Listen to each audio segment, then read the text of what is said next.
Here's the one sentence that flipped my mindset. You don't rise to the level of your goals. You fall to the level of your systems.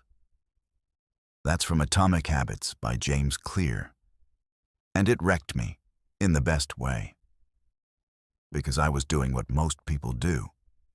Setting big goals, make more money, wake up earlier, be more focused, get disciplined. But I kept failing, not because I didn't want it bad enough, but because I didn't have a system. I had wishes. In this video, I'm going to show you how one mindset shift completely changed how I approach my habits, my finances, and my discipline, and how it can change yours too. Here's the problem no one talks about. Goals are overrated. Don't get me wrong. They give us direction. But they're not what separates the successful from the stuck. James Clear said it best.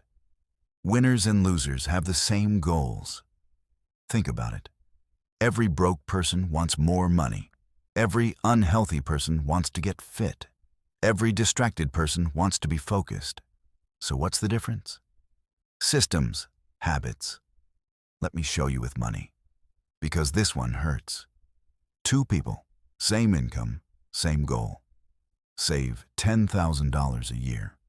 Person A saves based on emotion, only when the market looks good or when they feel ready. Year 1, saves in 3 months, $1,500. Year 2, 4 months, $2,000. Year 3, 6 months, $3,000. Total saved, $6,500 over 3 years. But they're investing it too. So with market growth, about 0.83% per month, their total grows to around $6,890. Person B builds a boring automatic system. $500 goes into their investment account on the 1st of every month. No motivation, no emotions. That's 36 months of consistent investing, $18,000 total contributed. But thanks to the market, their savings grow to over $21,000. Same income, same goal. But person B ends up with more than 3 times the result. Not by being smarter, but by being consistent. This is what Atomic Habits is really about. You don't win by feeling ready. You win by building systems that don't care how you feel. So how do you actually build identity-based habits that stick? Step 1. Decide who you want to be. Get clear. Not just what you want, but who you want to become. I want to be someone who's financially independent.